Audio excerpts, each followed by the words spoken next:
Hello everyone, welcome to electrical dose. दोस्तों बहुत बहुत स्वागत है आप सभी का हमारे यूट्यूब चैनल पे। गाइज आज की जो वीडियो का टॉपिक होने वाला है वो काफ़ी ज़्यादा डिमांडेड टॉपिक है। बहुत सारे कैंडिडेट्स ने इसके लिए कमेंट किए थे, मैसेजेस किए थे। गाइज पीजीसीआईएल एनईआर रीजन का जो एग्जाम 27 को हुआ था, 27 फरवरी को हुआ था, अभी एक दो दिन पहले इसका एग्जाम हुआ था। इसका दोस्तों मेमोरी बेस्ड क्वेश्चन पेपर का एनालिसिस मैंने नहीं दिया था। बहुत सारे लोगों ने मुझसे क्वेश्चन शेयर किया था, स्पेशली प्रदीप जी, शुभम जी, इन सभी लोगों को बहुत बहुत धन्यवाद। कंटिन्यूअस ये हम लोगों की हेल्प करते रहते ये पेपर के एनालिसिस के लिए, तो इनको बहुत बहुत दिल से धन्यवाद।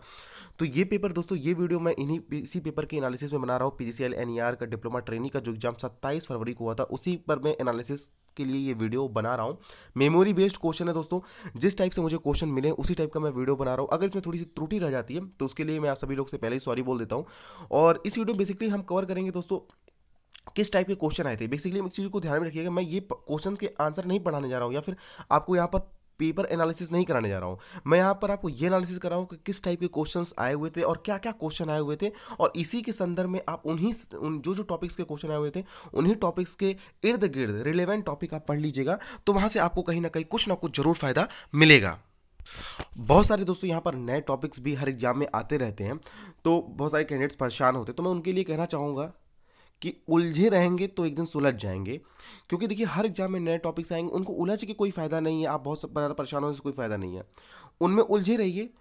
नए जो टॉपिक्स आ रहे हैं उन्हें धीरे धीरे कवर करने की कोशिश करिए, क्योंकि जो भी नए टॉपिक्स आ रहे हैं उन्हें अल्टीमेटली आपको पढ़ना पड़ेगा, और उलझ के एक दिन आप सुलझा लेंगे। कहने का मतलब है आप जॉब पा लेंगे। फिलहाल पेपर का एनालिसिस स्टार्ट करते हैं। एनईआर का पेपर पहले हम टेक्निकल में बात कर लेते हैं, जिसमें से करीब 120 क्वेश्चन टेक्निकल के थे।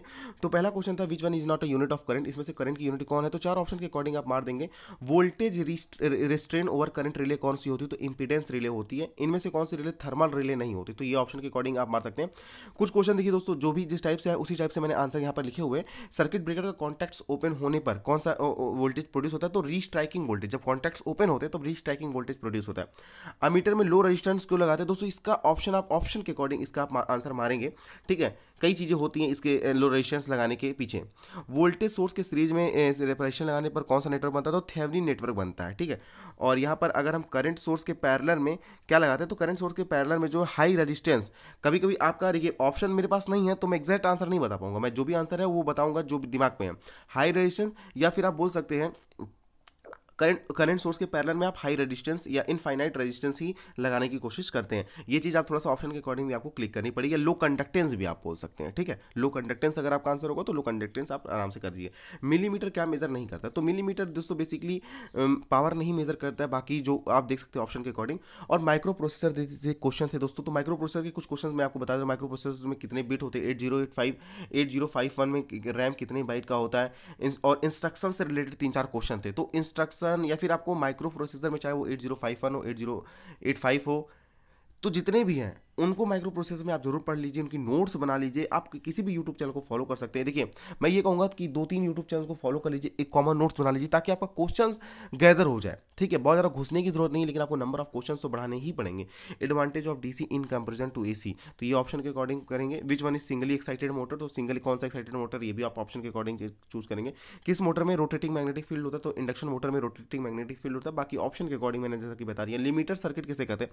तो जो क्लीपर सर्किट होता है उसे ही दोस्तों हम लिमिटर सर्किट कहते हैं। तो इस चीज़ को भी आप ध्यान में रखेंगे। अभी वीडियो के लास्ट में दोस्तों हम इस बात को डिस्कशन करेंगे कि गुड अटेम्प्ट क्या हो सकता है। ठीक है, अभी फाइनल आंसर की भी एक दो दिन में आ जाएगी, तो उसके जब भी आएगी तो मैं उसका पेपर भी अपनी साइट पे अपलोड कर दूंगा। यहाँ पर एक क्वेश्चन आया था कि आपका साइनोसाइडल वोल्टेज का जो पीक वोल्टेज है 540 वोल्ट है, तो वी एवरेज। तो वी एवरेज का दोस्तों फॉर्मूला होता है V average equal to 2Vm/π। तो इसको आप फॉर्मूले में लगा के सॉल्व कर सकते हैं। 120 टेक्निकल में दोस्तों बमुश्किल 3 से 4 ऐसे क्वेश्चन न्यूमेरिकल थे, वो भी छोटे छोटे न्यूमेरिकल, जिन्हें आप आराम से कर सकते हो। वन लीनियर का क्वेश्चन था, ईजी टू मॉडरेट लेवल का पेपर था। आप टेक्निकल पोर्शन को बहुत ही आराम से ईजिली टैकल कर सकते हैं। 60 वाट 2000 वोल्ट के 3 बल्ब सीरीज में लगे हुए, तो टोटल पावर कंजक्शन पूछा था। आई की वैल्यू 5 एम्पियर था, टी 3 मिनट था, तो क्यू निकालने के लिए पूछा था, तो Q equal to I T. Diagram था, एक सिंपल एक डायग्राम था, उसमें करंट आपको फाइंड करनी थी। और अगर एक क्वेश्चन था इसमें वॉट मीटर से, जिसमें ये पूछा था कि 2 वॉट मीटर की रीडिंग अगर सेम है तो पावर फैक्टर में क्या मतलब क्या होगा पावर फैक्टर? तो यूनिटी पावर फैक्टर होगा। ठीक है। ट्रांजिस्टर से रिलेटेड क्वेश्चन थे, एक दो ट्रांजिस्टर से रिलेटेड क्वेश्चन थे, ट्रांसफर फैक्टर से क्वेश्चन थे, पावर गेन एम्पलीफायर से रिलेटेड क्वेश्चन थे। अब एग्जैक्ट क्वेश्चन क्या था दोस्तों, ये कैंडिडेट द्वारा शेयर नहीं किया गया, इसलिए मैं आपको कह रहा हूँ कि जिस टाइप, देखिए जो भी ये सब टॉपिक्स मैं पावर गेन एम्पलीफायर का बता रहा हूँ, ट्रांसफर फैक्टर का बता रहा हूँ, ट्रांजिस्टर का टॉपिक बता रहा हूँ, तो इनसे भले ही क्वेश्चन नहीं पता चल रहा है, लेकिन आपको ये पता चल रहा है ये टॉपिक कवर किए गए थे। तो अगर आपको लगता है कि इन टॉपिक से में आपका क्वेश्चन छूट रहा है, या फिर आपको ये टॉपिक दिमाग में नहीं आ रहे हो, आंखें बंद करके सोचिए अगर ये टॉपिक दिमाग में नहीं आ रहा है तो जाके तुरंत इसे रिवाइज करिए, क्योंकि NR2 का भी एग्जाम नजदीक आ रहा है, और अभी नियरेस्ट जो भी वैकेंसी अगर आएगी तो उसके लिए भी काम आएगा। Phase difference of common ammeter, तो 180 डिग्री का फेज डिफरेंस होता है। ट्रांजिस्टर का एम्पलीफायर की तरह वर्क करता है जब इसका इनपुट जंक्शन फॉरवर्ड बाइस में होता है और आउटपुट जंक्शन रिवर्स बाइस में होता है, तो ट्रांजिस्टर एक एम्पलीफायर की तरह वर्क करता है। इसी तरह दोस्तों यहाँ पर 10 ओम और 20 ओम पैरेलल में है, तो क्या होगा इक्विवेलेंट रेजिस्टेंस। जिस टर्मिनल में दोस्तों 4 टर्मिनल होते हैं, मॉसफेट में दोस्तों 4 टर्मिनल होते हैं, वैसे सब लोग बेसिकली जानते हैं कि गेट ड्रेन सोर्स ही होता है, लेकिन एक बैक गेट और बॉडी टर्मिनल होगा, तो जो चौथा टर्मिनल होता है। ये थोड़ा सा क्वेश्चन मुझे भी डाउट है, लेकिन मुझे लगता है कि 4 टर्मिनल मॉसफेट में होता है, क्योंकि गेट ड्रेन सोर्स ये सब जानते हैं, इसमें एक टर्मिनल बैक गेट नाम से भी होता है। तो आपको क्या लगता है, इसका आंसर कमेंट सेक्शन में जरूर मुझे बताइएगा। मैं भी हो सकता है मुझे आंसर नहीं पता हो, अगर आपको जो भी पता हो तो वो बता दीजिएगा जरूर, कमेंट सेक्शन में कमेंट जरूर करिएगा। Heart of nuclear power plant, तो न्यूक्लियर रिएक्टर जो है न्यूक्लियर पावर प्लांट का हार्ट होता है। 750 से 1000 केवी की लाइन का क्लियरेंस कितना होता है, तो 45 फीट इसका क्लियरेंस होता है। Number of pressure coil and current coil in megger, तो 2 प्रेशर कॉइल होती है और 1 करंट कॉइल होती है मेगर में, ठीक है। इसी तरह अगर हम बात कर लेते हैं 400 केवी ब्रेकर के लिए कितने ओवरलोड कैपेसिटी चाहिए। नेक्स्ट क्वेश्चन दोस्तों कि विच one is wrong for circuit breaker, तो आप ऑप्शन के अकॉर्डिंग मारेंगे। करंट के केमिकल इफेक्ट का यूज़ किस इंस्ट्रूमेंट में करते हैं।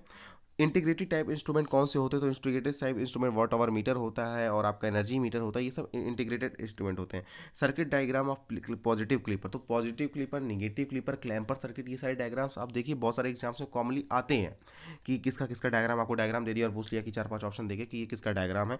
मैग्नेटिक डैम्पिंग किस में होती है, तो दोस्तों ये फ्लक्स मीटर में मैग्नेटिक डैम्पिंग होती है, और PMCC में ईडी करंट डैम्पिंग होती है। मूविंग आयरन में दोस्तों आप सभी लोग जानते हैं। इसके अलावा दोस्तों अगर हम बात करते हैं नेक्स्ट क्वेश्चन की, तो ओपन लूप और क्लोज लूप से, मतलब कहने का मतलब है आपका कंट्रोल सिस्टम से 2-3 क्वेश्चन थे, ओपन लूप और क्लोज लूप से भी क्वेश्चन थे, कैपेसिटर स्टार्ट मोटर से क्वेश्चन था, स्प्लिट फेज मोटर मतलब single phase motor main winding और स्टार्टिंग वाइंडिंग के बीच कितना एंगल होता है, तो अप्रॉक्स 90 डिग्री का एंगल होता है। और एक क्वेश्चन था डाइवर्सिटी फैक्टर से क्वेश्चन था। टेक्निकल दोस्तों हम कह सकते हैं ईजी टू मॉडरेट था, टेक्निकल का जो पोर्शन था वो ईजी टू मॉडरेट था, आप इसे ईजिली टैकल कर सकते, अगर आपकी तैयारी अच्छे लेवल की है तो आप इसे आराम से टैकल कर सकते थे।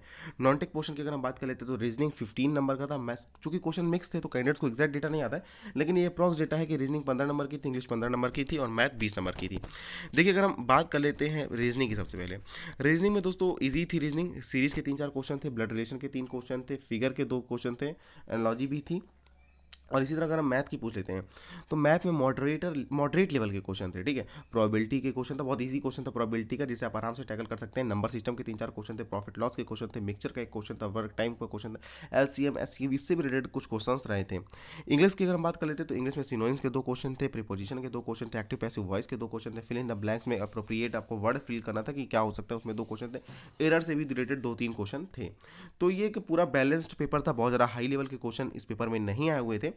अगर हम दोस्तों यहाँ पर बात कर लेते हैं गुड अटेम्प्ट की, तो मेरा जो कैंडिडेट ने शेयर किया वो बहुत सारे कैंडिडेट्स ने बोला कि 140 से 145 अटेम्प्ट किए हैं, और बहुत सारे कैंडिडेट 150 प्लस भी अटेम्प्ट करके आएंगे, क्योंकि पेपर का लेवल बहुत ज़्यादा हाई नहीं था, तो 150 155 बहुत सारे कैंडिडेट हो सकता है, 1-2 कैंडिडेट्स ऐसे भी कुछ रहे हो जो 160 अटेम्प्ट किए हो। लेकिन मेरे अकॉर्डिंग दोस्तों अगर हम गुड अटेम्प्ट की बात कर लेते हैं तो यहाँ पर गुड अटेम्प्ट अगर आपने 135 से 140 अच्छे तरीके से अटेम्प्ट किया, कुछ थोड़े बहुत गलत भी हैं, तो भी आप फाइनल सिलेक्शन में अपने आप को मान सकते हो। हाँ ये है कि बहुत ज़्यादा अटेम्प्ट करने का भी कोई फायदा नहीं है अगर आप अटेम्प्ट गलत करके रखो। तो मुझे लगता है 135 से 140 अगर आपने गुड अटेम्प्ट किए हैं, एक अच्छी एक्यूरेसी के साथ किए हैं, तो एक अच्छा स्कोर हो सकता है आप सभी लोगों के लिए। तो दोस्तों आज की वीडियो में बस इतना ही, कैसा ये एनालिसिस लगा आप कमेंट सेक्शन में हमें जरूर बताइएगा। तो चलिए दोस्तों आज की वीडियो में बस इतना ही, thanks watching this video, see you next time.